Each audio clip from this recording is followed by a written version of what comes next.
তখনও হুজুরে যখন ওরা আসছে, হুজুরে আমি ওনার স্টাফ, উনি আমার পক্ষে একটা বাস্তবতা সত্য না বলে আমার নামে অনেক মিথ্যা কথা বলছে তাদের কাছে।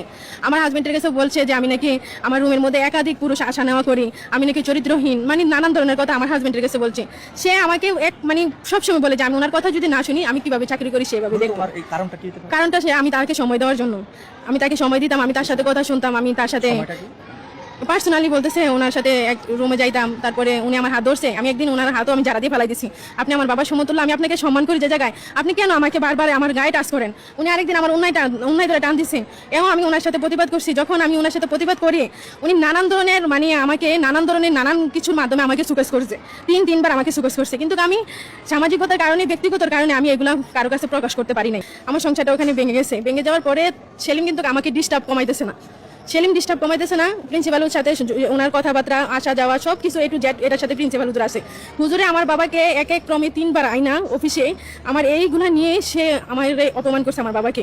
আমার বাবা এখান থেকে কান্নাকাটি করে যে আমার বিয়ের দাওয়া দিতে আসছে, গুনাইগার যখন বিয়ে হয়েছে তখনও আমার বাবাকে আমার চরিত্র নিয়ে অনেক ধরনের কথা বলছি। সেই পর্যায়ক্রমগুলা মাঝে মাঝে হুজুরে আমাকে নানান ধরনের কুপ্রস্তাব দিত। প্রিন্সিপাল হুজুরে আমাকে বলতো যে ওনার কথা মতো চললে আমার সব সমাধান সমস্যা করে দিবে। বলতেছে যে ওনার সাথে সময় দিতাম, হ্যাঁ রুমে সময় দিতাম। তারপরে আরেকদিন আমার হাতে ধরছে আমাকে রুমে, উনি বলতেছে আমি ওনাকে রুমে সময় দিতাম, প্রিন্সিপাল হুজুর। হ্যাঁ, তারপরে আরেকদিন বলছে ওনার সাথে কোথায় যাওয়ার জন্য, কালকে মাদ্রাসা বন্ধ আছে, আসমা তুমি আমার সাথে এক জায়গায় নিও। কেন হুজুর যাবো? বলতেছে তোমার সাথে আমার কথা আছে, তোমার সাথে আমার সময়, তুমি একটু সময় দিও। তার এগুলো নিয়ে সেলিম আর প্রিন্সিপাল যে আমার সাথে এরকম করতেছে, আমি সকল শিক্ষকদেরকে অবগত করছি, বা আমি যখন বলছি যে আমি এগুলো ইউনিয়নের মাধ্যমে জানাবো বা আমি এগুলো নিয়ে কমিটির মাধ্যমে জানাবো, সে বলতেছে আমি এখানে চাকরি করে কিভাবে দেখবে। প্রিন্সিপাল হুজুর বলতেছে আমি চাকরি করে কিভাবে দেখবে। আমি যদি ওর কথা না শুনি সে বলতেছে আমি কিভাবে চাকরি করবো এভাবে দেখবে। যখন আমার গুনাইগারের সংসার ভেঙে যায়, উনি আমার হাজবেন্ডের সাথে কথা বলছে, আমার কাছে কল রেকর্ডিংও আছে, নানান ধরনের পরামর্শ দিছে, এগুলো নিয়ে অনেক লম্বা একটা কাহিনী তৈরি করছে। তারপরে আমার সংসারটা তো ওইখানে ভেঙে যায়। আমি এখন মৃত্যু ছাড়া আমার কোনো রাস্তা নাই। আমি ওনার কাছে বারবার বিচার চাইছি, সব শিক্ষকদের কাছে বারবার বিচার চাইছি যে আপনাদের কাছে আমি বিচার চাই, আমাকে একটা সলিউশন দেন। ওনারা আমাকে সলিউশন দেয় নাই। তারপরে পক্ষা পেটে উনি আমার বেতন কাটছে, দেখেন এখানে ইউনুসারের মাধ্যমে এই যে দেখেন বেতনটা ঠিকভাবে করে ইউনুসারের মাধ্যমে আমাকে দরখাস্ত স্যারের সাইন নিয়ে আসছে। কিন্তু ব্যাংক সামারিতে দেখেন এখানে আমার বেতনটা উনি কাইটা আমার এই বেতন কমাই দিছে। এগুলা নিয়ে অনেক আমাকে হ্যারাসমেন্ট করছে, আমাকে সে নানান ধরনের হ্যারাসমেন্ট করতেছে, নানান ধরনের ভুক্তভোগী। আমি আর পারতেছি না, যে জায়গায় আমি আজকে দিন শেষে ক্লান্ত হইয়া তার কাছে আমি নির্যাতিত হইয়া, আমি তার কাছে আমি যে নারী, আমার ওই সম্মানটা আমি পাই নাই। সে আমাকে বারবার আঘাত করছে, সে আমাকে বারবার নেগেটিভলি প্রস্তাব দিচ্ছে, কুপ্রস্তাব দিতেছে, আমার শরীরেও আঘাত করতেছে। আমি লোকলজ্জার ভয়ে না পাইরা এখন বলতেছি যে আমি যদি স্যারকে আমি অবগত করাইছি, স্যারকে অবগত করাইছি, ওরা যদি আমাকে কোনো সলিউশন না দেয় তাহলে আমি আত্মহত্যা ছাড়া আমার কোনো রাস্তা নেই।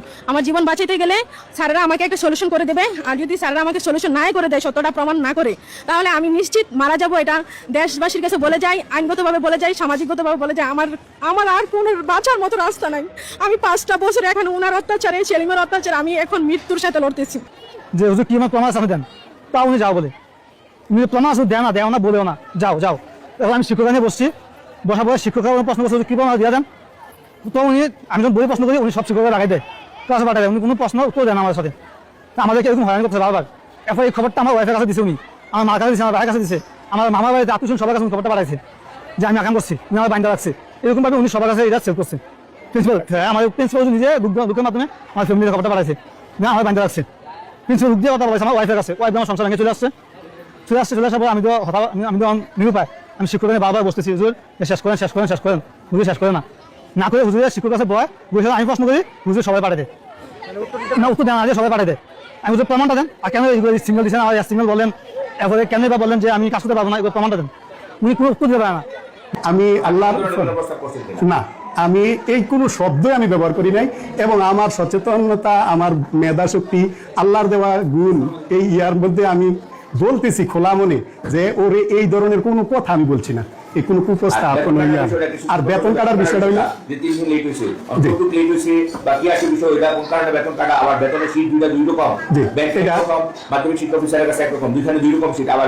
মাধ্যমিক শিক্ষা অফিসার না, উপজেলা মানে ইউনো অফিসার, ইউনো স্যার। এটা হইলো যে তার যে 3 দিন লেট, একদিন তার বোনের ছেলে মারা গেছে, এটা মার্চ মাসে বলছে, তো এপ্রিল মাসে একদিন লেট, তারপরে 10 মিনিট 5 মিনিট আরেকদিন যে লেটটা দেখছি এটা হইলো আমারে বলছে যে আমার 3 ঘন্টা লেট হইল এই বেতন পর্যন্ত একটা অভিযোগ এটা সব স্টাফের সব স্টাফের ক্ষেত্রে সব আপনি তো যথাসময়ে অফিসে থাকেন ইনশাআল্লাহ ইনশাআল্লাহ স্টেট কয়টা আর অফিস টাইম শেষ কয়টা আমার মনে করেন 8:30 থেকে আজ জোহর পর্যন্ত আমি ইনশাআল্লাহ 7:30 পৌনে 8 থেকে আমি থাকি মানে ওই চতুর্থ শ্রেণী তারা হইলো 1 ঘন্টা আগে 8:30 হইলে 7:30 আর শেষে দিয়া তারা সুবিধার জন্য 1:30টায় ছুটি হইলে তারা রইব 2:30 আমরা গেছি না 2টায় তোমরা থাইকো 2টায় যদি গুজগাজ করতে পারো তাহলে তোমাদের ছুটি প্রশ্ন হচ্ছে উনি যখন আপনার বিরুদ্ধে অনৈতিক কর্মকাণ্ডের একটা অভিযোগ আনলেন নারী কেলেঙ্কারি, সেক্ষেত্রে এই মাদ্রাসার কর্তৃপক্ষ যারা আছে আপনাদের বা আপনার এলাকার যারা মুরব্বী আছে আপনি তাদেরকে বিষয়টা অবগত করেছেন বা তাকে কোনো চিঠি সুপুষ্টিকে দিয়েছিলেন? না এরকম দেই নাই। তারাই বলছে যে হুজুর যেই হুজুর এখানে ছিল উনি শূন্য বলছে নাউজুবিল্লাহ, মানে এটা কার মানে মানে বিশ্বাস হয়েছে না। আর ইনশাল্লাহ আমি এরকম কোন কথা আমার মুখ দিয়ে আমি বলছি না। সেলিম রইল ওরে যে চাকরি দিছে এই সেলিম, এই আসমার যে চাকরি দিছে আমরা তো বিশ্বাস করবেন না, মানে এমন ভাবে ফোর্স করছে। ফখরুল মুন্সি ফোন দিছে, রাজি মুন্সি ফোন দিছে যে সেলিমের যে লোকটা এটার চাকরি হইতে হইব, এইভাবে আমরা বাধ্য কইরা ইয়া করছে। এবং প্রথম অবস্থায় ও তো ফাঁক করতো, এই ফাঁক করার সময় আপনার ফাঁকের ঘরে ফ্যান দেওয়ার লাগে সেলিম আমার উপরে এমন মানে ইয়া করছে খুব জোর জবরদস্তির মতো। এরপরে তাদের মধ্যে সম্পর্ক নষ্ট হয়েছে এবং সেলিমের 2টা মামলাও চলতেছে। তো আমি আবার বলছি যে তুমি জানি মানে মামলাটি চালাও, এখন তুমি তো আয়া, এখন এক ইয়ার সময় আমরা মাহফিল, তুমি অসুস্থ, আর এক ইয়ার সময় আমরা মিলা, তুমি এলা কোটে হাজিরা। তো এই যে হাজিরা দিলে তখন তো আর ইয়ারি কাজ করা হয় না। তো ও বলছে যে ঠিক আছে এটার ঘন হাজিরা করতেছে, আশা করি এটা শেষ হয়ে যাবে। আর আল্লাহর উপর ভরসা করে কইতেছি, যদি আপনারা কসম কি যেখানে যেইবানি বলেন, আমি আল্লাহর উপর ভরসা করে বলতেলাম আল্লাহর কসম আমি আসমার এরকম কোনো অফার দিছি না, বরঞ্চ আমি মা কইয়ে ওরে সম্বোধন করি।